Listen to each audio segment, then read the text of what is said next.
9, 8, 7, 6, 5, 4, 3, 2, 1, 0. Women's Wrestling Talk, the #1 women's wrestling network on the planet.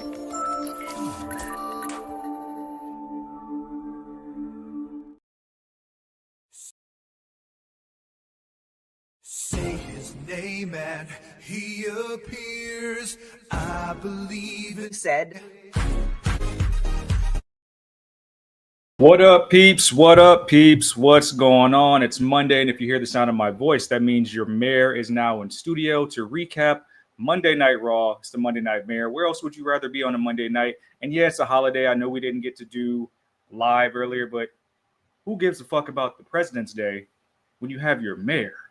The only elected official that you should actually acknowledge is going to give you the best Raw talk in 30 minutes or less, whatever we do. I apologize. I know that red light went up last week, but I was on a work trip. Couldn't actually get to you guys. Didn't actually watch Monday Night Raw until later in the week. But there's a lot to discuss as we are just a nice little couple weeks away from Elimination Chamber. Our last stop, I believe, before WrestleMania. And if you've been reading the news about WrestleMania, it's not looking good.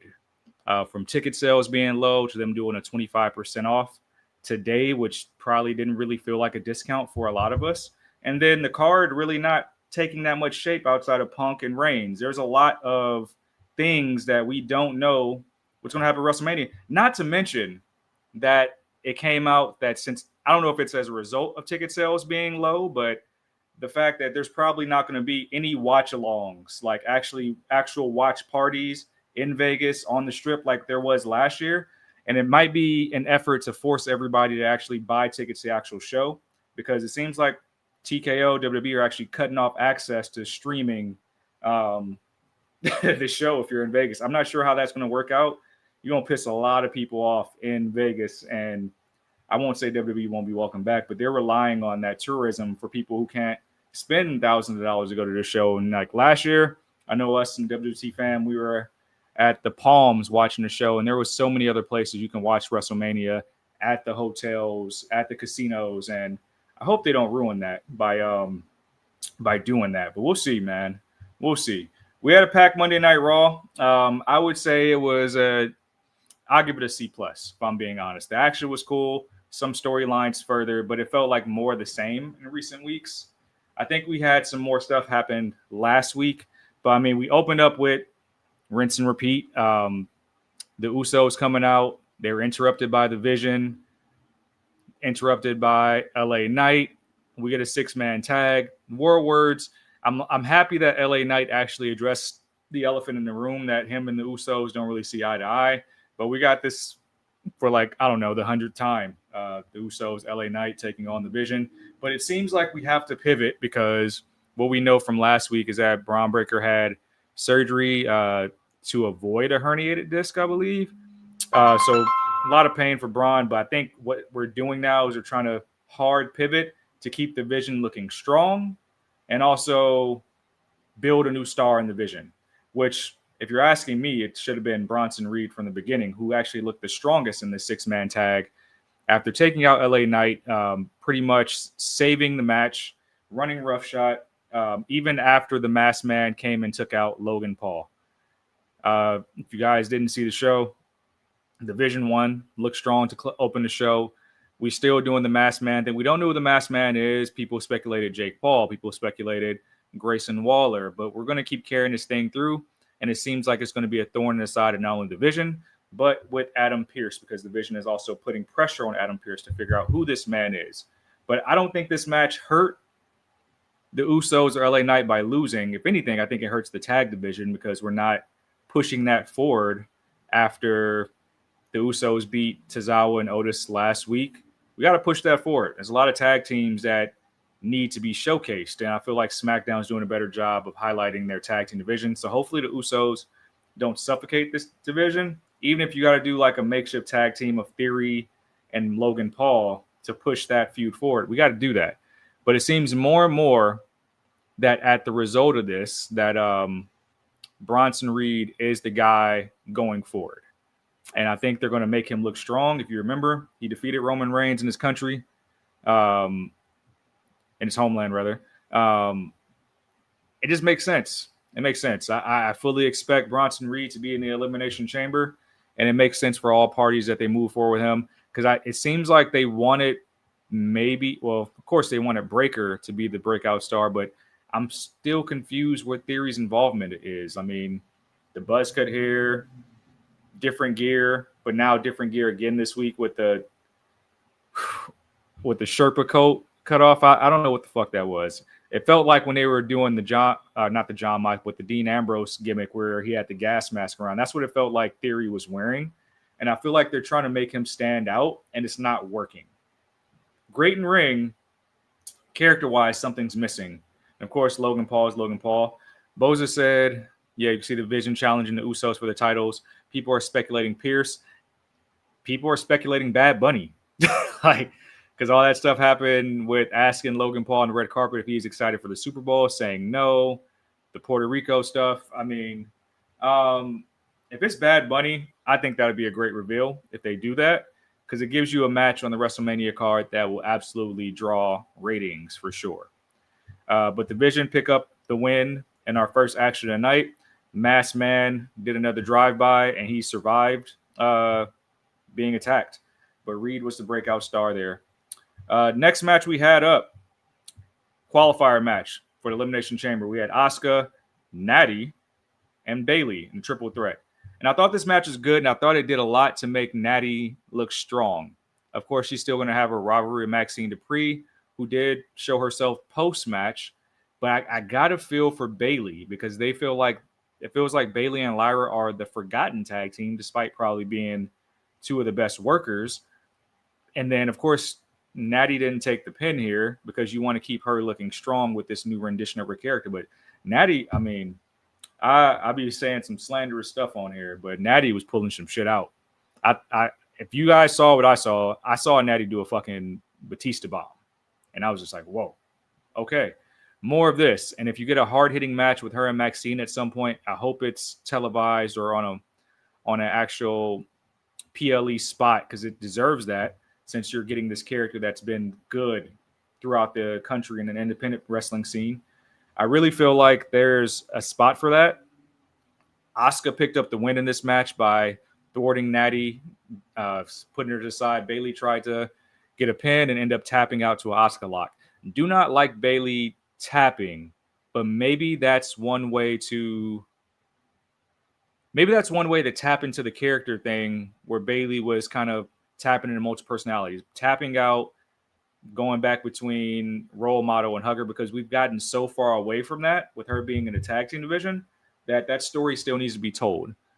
But I mean, if I'm looking at the Elimination Chamber right now, I know we're going to do it just kind of like we did at War Games, where it's like, hey, star power at the top, but I'm not liking the pool on either side thus far. I'm really not. And if I get Asuka being in it, I don't know. There's some people that don't need it that are in it right now, but we'll see how they button everything up. One person who, and just to recap, Asuka is moving on into the Elimination Chamber to join 3 other ladies right now. We'll get the rest later this week, and next week as well. Before this, one man who should be in Elimination Chamber, Mr. Ruler, Obafemi, who was backstage meeting with Adam Pearce after getting an offer from Nick Aldis on SmackDown last week. Pearce basically said he needs a flagship show. He needs to be on Netflix and a bigger brand, and gave him a strong contract, but he wanted him to actually think about it at first and give it some thought, to which Oba agreed, said he's going to take his time with his decision. And he was actually met face-to-face by Rusev, which is cool because if you guys remember when Oba was still in NXT, he was doing dark matches against Rusev and dark matches against Omos as well. So this can be a good thing. I think it might add a little bit more flair to what Oba's first big rivalry is while he's just nerfing the rest of the division. But at the same time, one thing, if you didn't catch, Rusev was wearing a Happy Rusev Day shirt. So I don't know if that's a way of revitalizing that gimmick, or if those shirts are going to start going back up on WWE Shop, because we know he was doing more of the Redeemer thing in WWE. But good to see Rusev on TV. I think he wasn't seen since the Rumble out in Saudi, But Oba versus Rusev could be a nice best of 7, the same way they did Melo and Andrade last year. So let's run it. What else do we have next?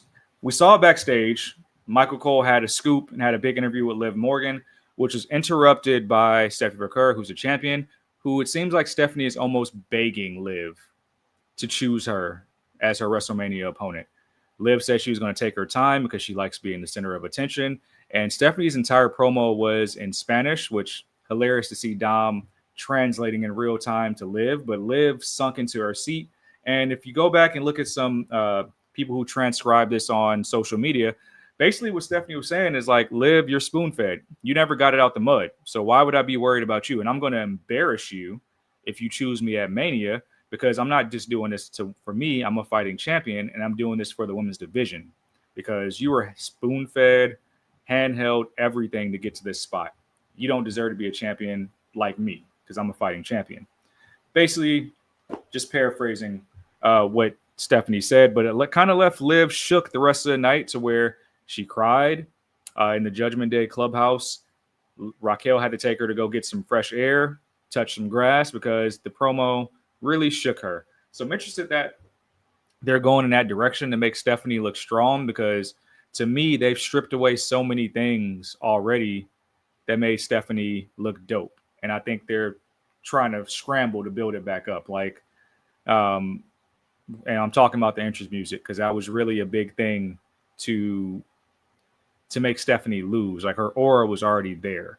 We didn't need to change anything about her. We needed her to wrestle good matches. I think having the back and forth ankle injury of Raquel made her look weak, even though she was still showing up on Raw weekly. And it's like, I don't know what we're doing. And at this point, I think it would be more interesting if Liv chose Jade, because there's some background storytelling there from when Jade debuted at the Royal Rumble in Tampa that you can really tie into. And since we don't know what we're doing with Jade yet, like I don't know if she's a babyface, I don't know if she's a heel.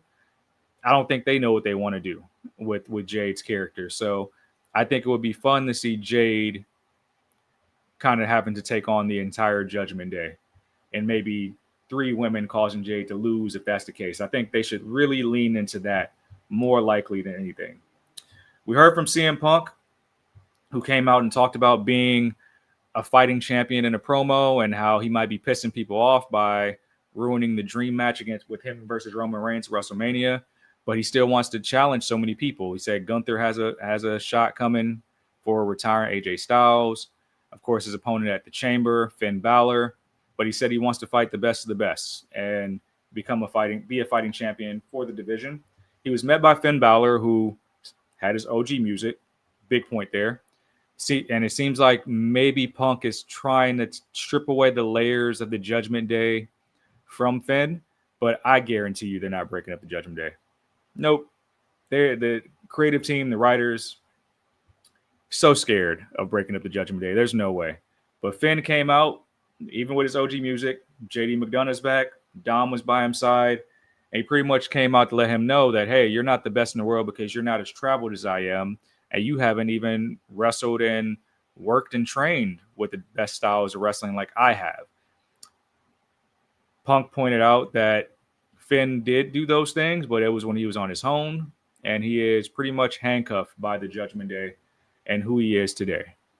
So it's going to be one of those things where I think Finn teased the respect when they fought the first time, shook his hand, but then creative scramble. It's like, oh no, we can't do it this fast. But maybe this is like the slow burn of Finn going back to who he is, or at the very least, Finn shows up to Chamber as the Demon, which that's dangerous as well. Now, I know we've seen the Demon lose, but what does that say for the Demon character if CM Punk beats the Demon? Like, I don't know. But I think we're going to see kind of a shift from Finn Balor, even when you saw him and JD arguing later this night, where he was saying, like, I'm trying to help you become champion. He said, well, if you're trying to help me, let me do it alone. Could be a nice ruse, a very elaborate plan to fool Punk again. I don't know, but Punk versus Finn at Chamber, I can't see Finn going over, but crazier things has happened. And I think we're at a space in WrestleMania build where anything can happen. Roman Reigns could cost Punk the championship. I don't know. Maybe Finn finds his way into a triple threat. I have no idea. But I don't think plans for Mania are as finalized as the company would want you to believe. And I think they're trying to scramble to build more, I guess, more publicity around it so people want to be there. Like the slow burn's not working and fans are antsy, and it's not in a surprise fashion. Fans want to know, like, hey, why am I spending $2,000 for something that looks like it can happen on Monday Night Raw? So we'll see. We'll see. Boza says, if this isn't how Judgment Day is ending, it's proving that Punk can't beat Balor. Sure. He hasn't won in the main roster when he morphed. He's undefeated in NXT when morphing. Exactly. That's what sucks. Yes, and you know what? Let's talk about that, because we did have a backstage segment with Asuka, Kyrie, pulling up on Io and Raquel Rodriguez. Of course, Io and Rio, if you would. Of course, Io, Raquel, and Kyrie are in a Elimination Chamber qualifier triple threat next week. And Kyrie was just here pretty much to talk about that the Chamber is already decided because Asuka's in it and nobody's ready for Asuka. And we're going to make sure you guys lose. And Asuka said, well, no, we're going to make sure I win the Chamber. And it felt like Io was almost trying to console Kyrie for a second until Asuka shouted Kyrie's name and Kyrie went running. And it's like, I don't know what we're doing here with Kyrie being handcuffed to Asuka, but can Io just rejoin them already? Like, why are we doing this? Like, if Rio is cool for a couple t-shirts, things like that, keeps Rhea away from the title, which people were tired of. And if Char Bliss keeps Charlotte away from the title, which I think that's what they were trying to accomplish, that's cool. But I think in this case, I feel like Io is kind of suffering here, where you could have just had them as a trio just really wreck the roster. Even having Julia join them would do so much well for them. But, like, I don't know. I agree, Boza. Rio's over in real life with the fans and things like that. I mean, there's a lot of tag teams that can face them. I just feel like eventually the Bellas are going to get the title. So I really feel like Io being with the Kabukis is a lot better than what she's doing right now. Because I feel like we've lost the build on all Io star power that she built by winning at WrestleMania last year. Sindel says she thinks a superhero Asuka taking the belt from Steph and then Kyrie beating her. Yeah, and that would be an exciting. That's kind of like something I can see happening if they did it. I just don't trust them to do it, because that kind of makes me feel like what they should be doing with Sami Zayn, that they just won't pull the trigger on. But we'll see. We had an Intercontinental title #1 contenders match with El Grande Americano, Big Grande against a mystery opponent, which we found out was Penta. This was a good match, and I thought the match was cool. And Penta ended up picking up the win because the OG El Grande Americano appeared, attacked Bravo and Raya ringside, and caused Penta to get a pickup win by doing a springboard destroyer, which is dope. So now Penta is your #1 contender for Dominic Mysterio. Kind of a weird way we got here, but I feel like the American crowd is not as into the Grande versus Grande thing. So I'm really hoping that we do this on Mexican soil where the gimmicks are appreciated more. And it almost felt like we're trying to position the OG El Grande Americano as the babyface here, which we know that's not the thing when you're in AAA. And we know it's not the thing traditionally because the OG El Grande Americano was hated. He cut an entire promo in English, if you saw on the feed, that after saying that his English wasn't that good, he cut the entire promo in English and talked about this other guy being an imposter. And correct me if I'm wrong, I didn't really see all of Monday Night Raw last week, but I haven't seen the OG American El Grande Americano with the Creeds or Ivy Nile and American Made at all since he's been back. Haven't seen it at all. No interactions there. Nothing on that front. So he's in it alone against El Grande, Bravo, and Raya. And this is such a big match. I'm praying that they do it at AAA. Mania weekend, because that audience will appreciate it much more, and you'll get to see who's deciding who's the baby first versus the heel. Which, if you've been living under a rock, a Grande Americano that actually has his own stable is beloved in Mexico, completely beloved. So I don't know why we're doing this thing.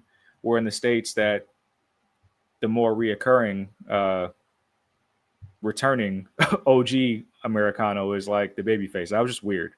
I don't think they know what they're doing there. We heard from AJ Lee, which I thought was cool because we're furthering the AJ Lee Becky Lynch. I did see this last week where AJ goaded Becky into an IC title match at Chamber. And this segment really felt like another reintroduction to AJ Lee, building into her vulnerability as a competitor. She's about to embark on her first singles match in a decade.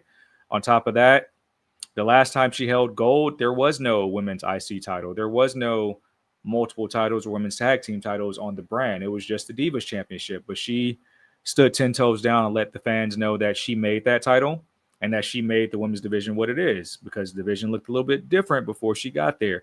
And now it looks a little bit different since she left 10 years ago. So she's saying she's a part of that, and she's not modest about it, which I loved.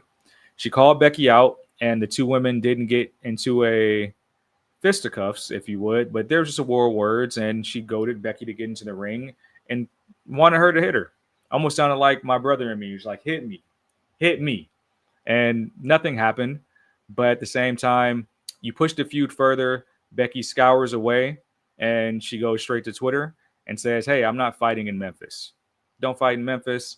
She thinks she's smarter than me. She's not smarter than me at all. But we'll see what happens next week. I'm pretty sure Becky will cut another promo in the go-home show for Chamber. But I feel like this is going to be a big deal, and I'm almost happier that the two ladies didn't touch tonight, because I don't want it to be diluted. I want, this is like long-term storytelling since AJ came back last summer, and I feel like this is going to be a big culmination of what this AJ Lee run could mean in 2026, especially for the rest of the women in the women's division who she shouted out. Says she wants to face Lyra, Bayley, Charlotte, Alexa, Rhea, and Io. And if we get those type of matches in the women's mid-card, like what Becky's been doing right now, making Maxine a star, I think AJ Lee doing that for the division is going to be monumental. So we'll see what happens at Chamber in a couple weeks, but I'm happy that they kind of got the co-main spot to keep pushing that feud forward, because it's going to be a big match. Of course, you have your Chambers, but that's going to be a big match at Elimination Chamber as well. Now, before I get into the main event, which was another Elimination Chamber qualifier between the gentlemen, we did have a moment backstage. I don't know how to describe this, but we had a mystery box that Pierce saw that said, don't open until Elimination Chamber. Pierce saw the mystery box, said, was it addressed to me? And he said, the staff worker said no. He said, we'll send it to SmackDown and let Nick Aldis deal with it. Here's where I hate suspending my reality in wrestling, because I'm supposed to believe that a person is residing in this box with no oxygen, whatever you want to believe, for 2 weeks. But this is a way that this is a kind of a corny way that the writers have decided that, hey, we're going to have a debut at Elimination Chamber or some type of big reveal. And you got to believe it's Jericho, because when Jericho debuted at the end of the countdown in 99, that was in Chicago. And of course, Elimination Chamber is in Chicago. Don't know why we did it this way instead of a Royal Rumble entry, but let you guys let me know in the chat who you guys think it is. Is it Jericho? Is it going to be one of those stupid things like Vince McMahon's golden egg? What are we going to get in the box? Keep in mind, it's a pretty big box, very big box. So I don't know what it's going to be. Or why we're doing something this way. It also makes me remember that since we saw Rusev for the first time since Rumble, we haven't seen Royce Keys at all since the Rumble. And since Obafemi is doing the whole hey, which show is going to sign me?